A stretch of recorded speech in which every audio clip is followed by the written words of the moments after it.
안녕하세요, 유수입니다. 지난 영상에서 추리소설의 여왕이라 불리는 아가사 크리스티의 실종 미스테리에 관한 이야기를 다루었는데요. 지난 영상에서는 아가사 크리스티의 실제 이야기를 다루었다면 이번 영상에서는 아가사 크리스티 소설의 실제 이야기를 다루어 볼까 합니다. 바로 깨어진 거울입니다.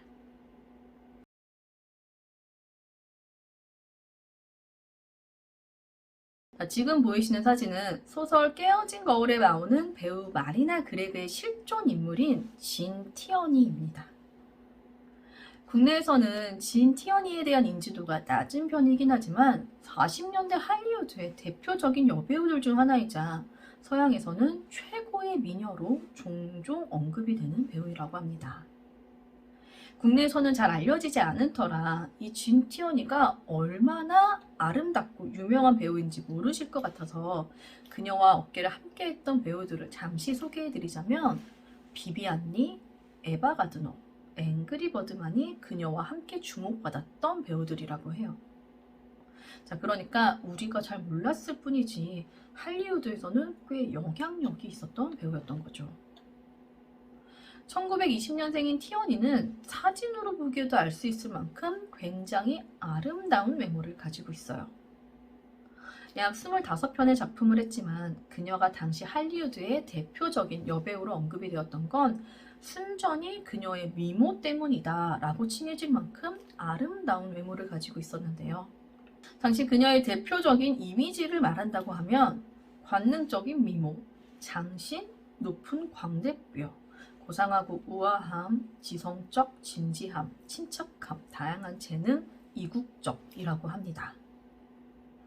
그녀가 출연한 대부분의 영화가 흥행했고 특히 애수의 호수 1945라고 알려진 그녀를 천국으로 라는 작품은 엄청나게 히트를 하며 이 진 티어니를 여우주연상 후보에 오르기까지 하는데요. 이렇게 앞으로도 승승장구할 것처럼 보였던 진 티어니의 전성기는 생각보다 그리 길지 못했습니다. 그녀에게 큰 비극이 닥쳤고 이로 인해 티어니가 정신적인 문제를 겪게 되었기 때문이었는데요. 자, 과연 어떤 일이 그녀의 인생을 망쳐버리게 된 것인지 알아보도록 하겠습니다. 일단 진 티어니는 1920년생으로 상류층의 아가씨였다고 해요. 상류층 아가씨답게 17살에 사교계에 발을 들이게 되는데 18살쯤인 1938년 이 사교계에 돌연 실증을 느끼며 배우가 되기로 결심을 하게 되었다고 해요. 그리고는 뉴욕에서 연기를 배우다 1939년 마더라이프로 브로드웨이 무대에 데뷔하면서 20세기 폭스사에 들어가게 되었고 1940년 배우의 생활을 시작합니다. 자, 그녀의 얼굴이 당시 유행하는 고전적인 미인형은 아니었다고 해요.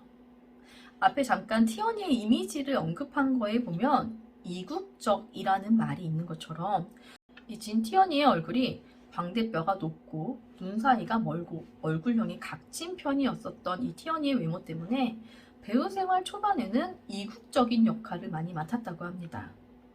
인도인, 남미인, 이집트인, 남태평양 원주민 등 이런 역할들을 했는데 이 역할들 덕분에 그녀의 이미지가 이국적이고 관능적인 미녀라고 사람들에게 각인시켜 줄 수 있었다고 합니다.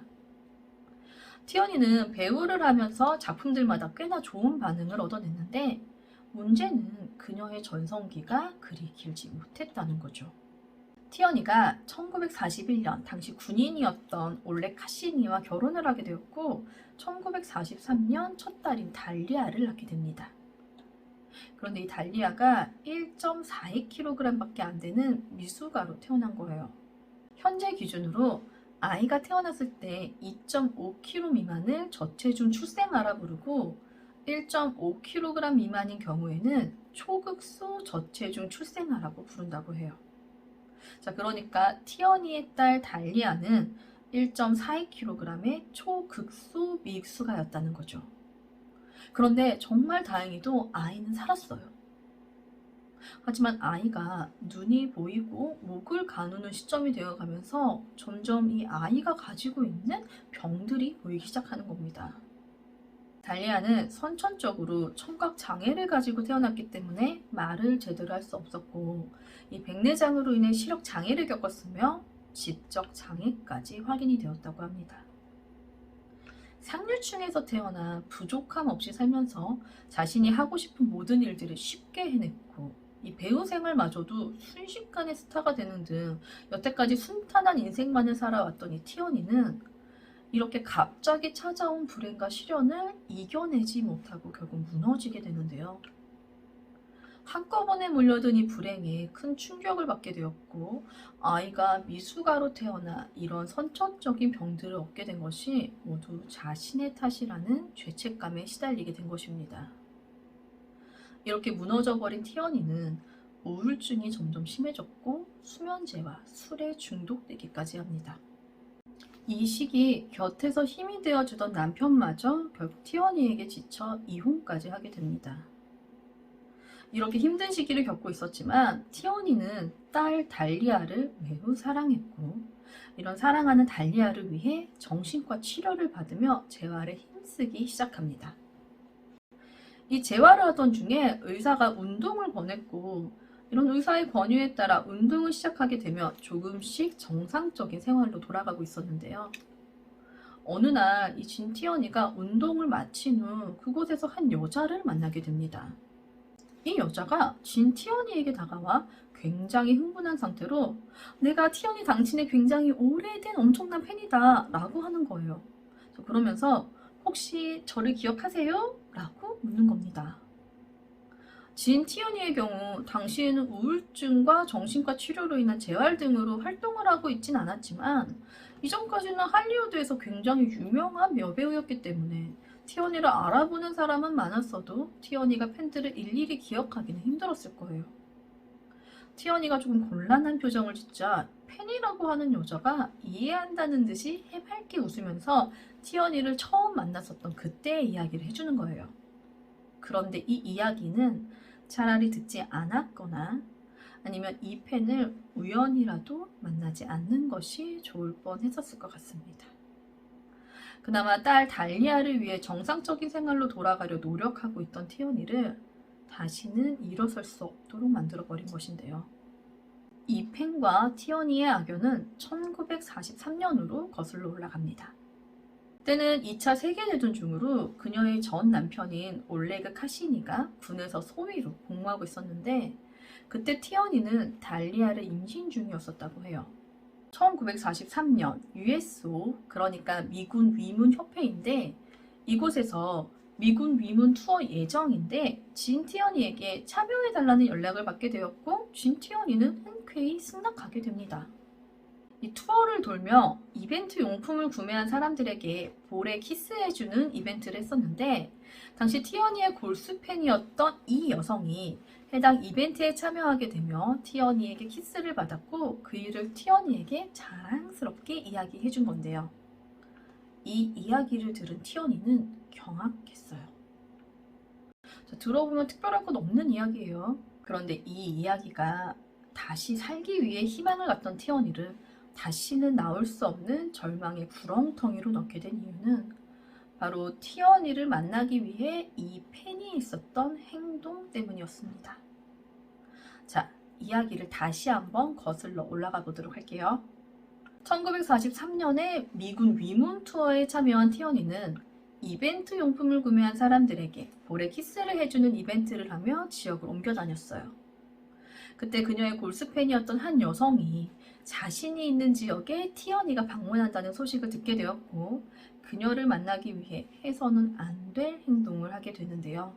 바로 당시 전염력이 높은 감염성 질환인 풍진을 앓고 있어서 격리 상태였었는데요. 그런 그녀가 이 격리 지침을 어기고 몰래 빠져나와 이 진티어니를 만나러 간 것이었습니다. 해당 이벤트에 참가해 진티어니의 볼키스를 받고 조용히 돌아온 그 팬은 다행히 풍진은 잘 나았고 2년 후 우연히 만난 이 진티어니가 너무 반가워 이런 이야기들을 해준 것인데요. 풍진, 그러니까 티어니를 절망에 빠뜨리게 된 것이 바로 이 풍진 때문이었습니다. 풍진은 홍역과 비슷한 병으로 발진과 미열이 나타나는 전염력이 굉장히 높은 병이지만 사실 증세 자체는 가벼운 편입니다. 단지 전염력이 굉장히 높아서 당시에 풍진이 걸리면 격리 대상이 되었던 것뿐이긴 한데, 이런 풍진이 무서운 이유는 일반 사람들에게는 크게 위험하지 않지만 임산부에게는 굉장히 치명적인 병이기 때문입니다. 풍진을 앓는 임산부 역시 풍진에 전염될 경우 발진과 미열 정도로 그치게 되지만, 임산부가 품고 있는 이 태아에게는 심한 기형을 유발할 수 있다고 해요. 임신 초기에 산모가 풍진에 감염되면 태아의 90% 이상이 선천성 풍진 증후군에 걸린다고 합니다. 태아가 풍진 증후군에 걸리게 되면 자궁 내 사망, 그러니까 유산이 되거나 저체중으로 출산이 되기도 하며 심장 기형, 뇌서마비, 청력장애, 백내장, 녹내장, 소환증, 뇌수막염, 지능 저하, 간 비종대 등의 장애를 안고 태어난다고 합니다. 자, 그러니까 티어니의 딸인 달리아가 이 많은 풍진 증후군의 증상 중 몇 가지를 안고 태어나게 되며 평생을 장애를 가지고 살아가게 되었는데, 이 모든 게 그동안에는 자신이 달리아를 임신해 있는 동안 자기가 풍진에 걸려서 아이에게 평생의 고통을 준 자신의 탓이라 생각하며 죄책감에 살아왔었던 거예요. 그런데 이게 알고 봤더니 이 풍진의 원인이, 또 자신의 모든 고통의 이 원인이 자신이 아닌 눈앞에서 해맑게 웃고 있는 이 자신의 팬이라 이야기하는 이 여성 때문이었다는 겁니다.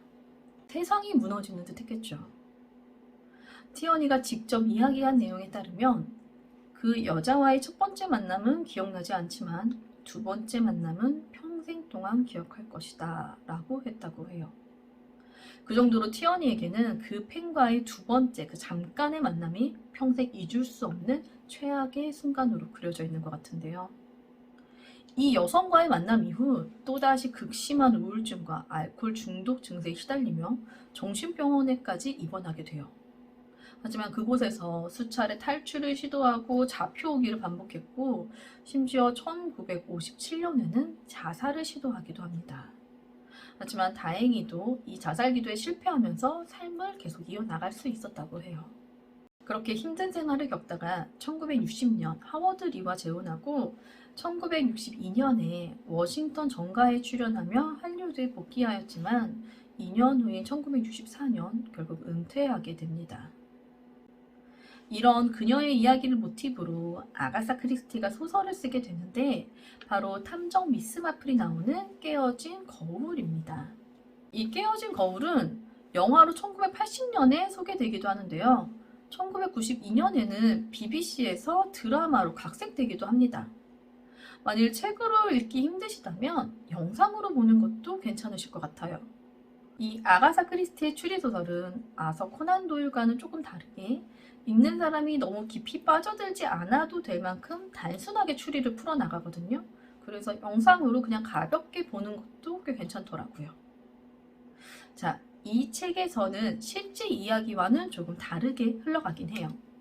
잠시 소설의 이야기를 좀 하자면, 영국의 한 마을이 영화 촬영지로 정해지면서 마을에서는 축제가 열리고 이 영화에 출연하기로 한 여배우 마리나 그레그를 보기 위해 이 축제에 사람들이 모여들었는데요. 이 마리나 그레그가 바로 진 티어니를 모티브 삼아 만든 인물입니다.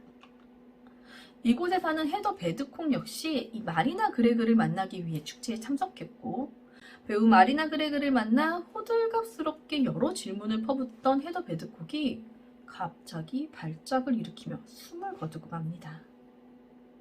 갑작스러운 여성의 죽음에 탐정 미스 마플이 추리를 시작하며 범인을 잡아가는 내용인데요.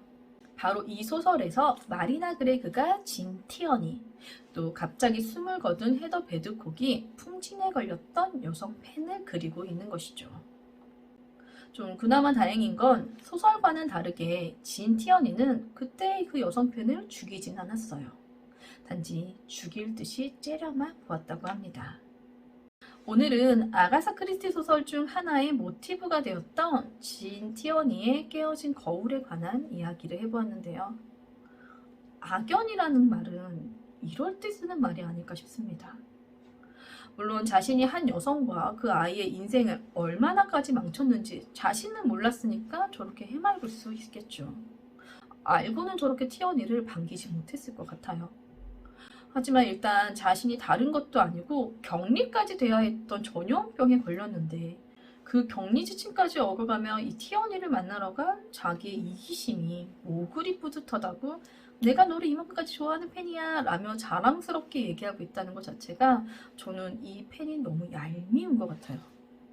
오죽하면 소설에서도 이 진태원이가 실제로 이야기했던 그 여자와의 첫 번째 만남은 기억나지 않지만 두 번째 만남은 평생 동안 기억할 것이라는 말을 그대로 쓰고 있을까 싶습니다. 자, 오늘 준비한 이야기는 여기까지입니다. 저는 뉴스패치의 유스였습니다. 감사합니다.